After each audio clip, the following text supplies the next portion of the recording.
Hi நண்பர்களே! வெண்டைக்காய வச்சு gravy, காரக்குழம்பு, புளிக்குழம்பு அந்த மாதிரி டிஃப்ரெண்ட்டாக நிறைய பண்ணுறாங்க. நம்ம இப்போ என்ன பண்ண போகிறோம்னு பார்த்தோம்னா, வெண்டைக்காயும் தயிரும் வச்சு ஒரு கிரேவி பண்ணலாங்க. வெண்டைக்காய் தயிர் செம்மையாக இருக்கும். சூப்பராக இருக்குன்னு வாங்க ட்ரை பண்ணலாம். இப்போ வந்து அடுப்பில் ஒரு பாத்திரம் வச்சுக்கோங்க.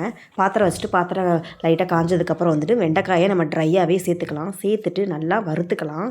நல்லா கலர் சேஞ்சஸ் ஆகி நல்லா வறுத்துட்டு இப்போ வந்து கொஞ்சமாக ஆயில் சேர்த்துக்கலாம். ஆயில் சேர்த்துட்டு கொஞ்சம் நல்லா வறுத்துக்கலாம்.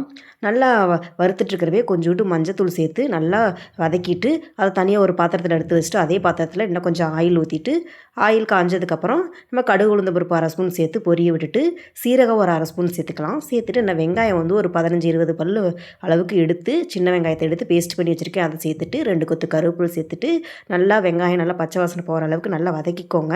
நல்லா வதக்கிட்டு இப்போ வந்து 1 ஸ்பூன் அளவு இஞ்சி பூண்டு பேஸ்ட்டு சேர்த்துருக்கிறேன். சேர்த்துட்டு நல்லா அதுவும் பச்சை வாசனை போகிற அளவுக்கு நல்லா வதக்கிக்கோங்க. நல்லா வதக்கிட்டு இப்போ வந்து ஒரு 3 சின்ன தக்காளி எடுத்து சாஸ் பண்ணி வச்சுருக்கிறேன். அதையும் சேர்த்துக்கலாம். சேர்த்துட்டு நல்லா தக்காளி பச்சை வாசனை போகிற அளவுக்கு நல்லா வதக்கிக்கோங்க.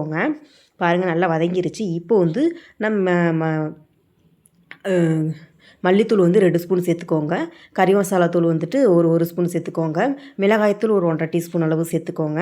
மஞ்சத்தூள் ஒரு 1/2 ஸ்பூன் சேர்த்துக்கோங்க.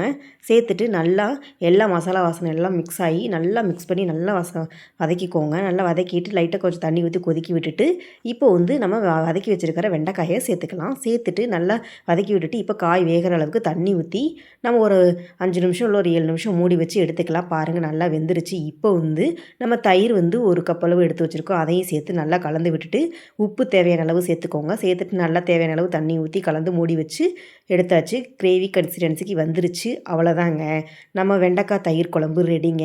நீங்களும் உங்கள் வீட்டில் இது மாதிரி ட்ரை பண்ணி பாருங்கள். சூப்பராக இருக்கும் டேஸ்ட்டு. நான் ஃபஸ்ட் டைம் ட்ரை பண்ணேன், செம்மையாக இருந்துச்சு. நீங்களும் உங்கள் வீட்டில் இது மாதிரி ட்ரை பண்ணி பார்த்துட்டு எப்படி இருந்துச்சுன்னு கமெண்ட் பாக்ஸில் கமெண்ட் பண்ணுங்கள். வாங்க நண்பர்களை சாப்பிடலாம். சாப்பாட்டில் இதை ஊற்றி சாப்பிட்டாங்க.